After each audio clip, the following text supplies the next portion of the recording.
Hello and welcome to Russ Sweat and ADOs. Today's video is a little bit of a sad video really. It's going to be the last video that I'll post for the foreseeable future. I'm not closing the channel down, the videos will remain up for you to watch and enjoy. I'll also periodically review comments and things, and at some point I will look to relaunch the channel, I hope.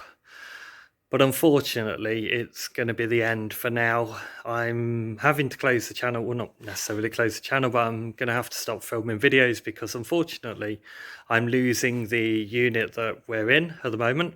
We've been on this location, not in this unit now, for about 4 years. And unfortunately, the landowner has taken the decision to sell the land and the units, and it's going to be built on, so it'll be houses. Which is a real shame because a lot of houses around the area where I live are built on sites like these. They're prime building land, but unfortunately it doesn't leave much space for us car nuts that don't have the money to build our own units.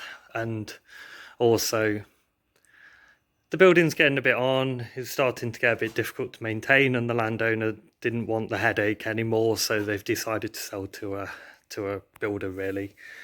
So that's the update on the unit. Unfortunately, I've not been able to find anywhere to move to. We've got to be out by the end of April, which gives us about 4 or 5 weeks to try and find somewhere. But as I've not found anywhere immediately, I've decided to start clearing out some of my cars. Otherwise, I run the risk of getting towards the end of April and not being able to have anywhere to move to. So what does that mean in terms of the project? So if we take a walk around the project cars, as you know, I'll give you a bit of an update on what I think will happen with them. And look out for them on eBay, I guess. Project's going to be the Reliant Robin project. And I'm quite sad that I didn't ever get a chance to finish this. It was bought as my second attempt at the Reliant Robin ownership, with the first one being terrible.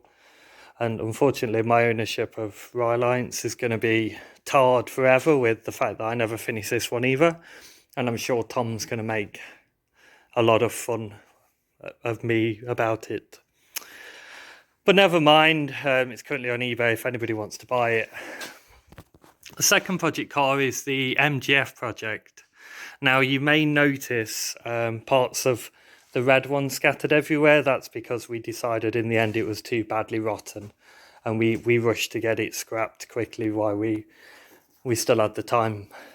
The idea is still to put the red engine into the green one, and I'll be doing that over the next couple of weeks to try and get it done while I've still got the engine hoist.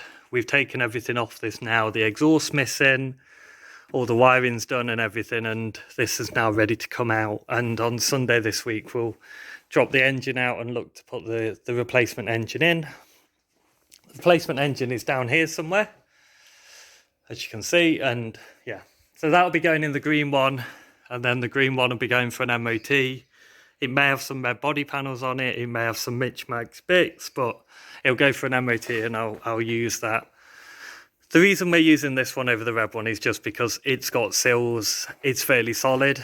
Eventually it will get a full restoration and maybe a paint job, but for now we're just going to do what's needed to put it on the road, so I can enjoy it for the summer. Project Shed is the obvious one to go with next, being as it's underneath. This car took me years and years and years to get back. There's no way it's going for sale. It's one of the cars that I will aim to keep, and I will hopefully make videos on in the future to try and get this done. The idea is potentially paint this before it leaves the unit, but with only a few weeks left to go, it might not be possible. It needs a bit of welding, but not a lot, and then it needs an absolute stack of bodywork to get it done. So the idea is try and crack on with that and get this painted, with a view to getting it painted and rolling out of here in one piece. Project Magenta in the corner, again, has not really progressed. We're not planning on doing too much to this before we leave. We're just going to paint the bonnet and the bulkhead, wherever that is. It's over there. They both need painting red, and then this will go to my house on the front garden for now. until we can find a more permanent home for it. It's another one of my keepers. So those two will stay along with the MGF. The blue MG 1300 is my brother's, so that's going to go to his house out the way. He's going to build a lean-to for it, hopefully.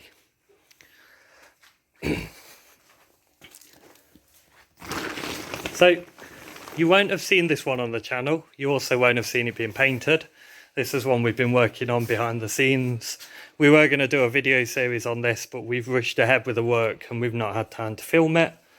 But this is a 1986-87 mini Park Lane that we've been doing, and it's fresh from paint, as you can see. There's still a few odd bits of junk in the paint, but you know, for a tent job, I'm not going to complain. This is one of the cars that we're going to build and then put into storage, hopefully either fully built or partially built. Obviously the tent's going to go, but it's pretty much falling down anyway. So if we continue around here, the next car, excuse all the rubbish everywhere, we're just trying to sort out as best we can. The next car is my MG 1300 two-door. This is a new shell. As many of you know, it's never been on the road, and it's one of the cars that I would like to keep, but I think practicality wise this one may get sold, so look out for that on eBay if it comes up. But yeah, I suspect I'll end up selling that one. The same goes for my estate, really. I spent years chasing this car, but without a unit to move into and without dry storage, it doesn't make sense for me to go and park it outside. I don't think it will fare very well. It's a complete car, most of it's packed inside. So that also may be going up for sale. So those two may be sold. The next car in the line is my MG 1100, underneath parts of the red one. This car's pretty much been sold to my parents now. It's going to go to a little restorer up north who is going to restore it for my parents. So that one's been sold and not been done by me either, which is unusual.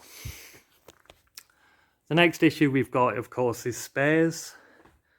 We have a lot of spares everywhere, as you know. They're piled high. We're looking to try and get some lock-up space, but at the moment that's not really looking like we're going to get much of it. So the chances are I'm going to end up having to clear a lot of spares out. I'm not sure how much I'm going to be able to find homes for, but some of it may end up going for scrap. But we'll try and pass on as much as we can. And also there's a few bits I really do want to keep. The next project, of course, is the Clubman Estate project. As if you remember from the earlier videos, this car's had all the welding done. It's completely rust free and it just wants painting. We've got SPI running gear for it, and it's probably 99% a complete car. We've got a brand new back subframe, brand new petrol tank, brand new weather strips and all sorts of bits and pieces for it. And the intention is to put this one up for sale as well. As much as we'd like to keep it, there's other cars we'd like to keep first.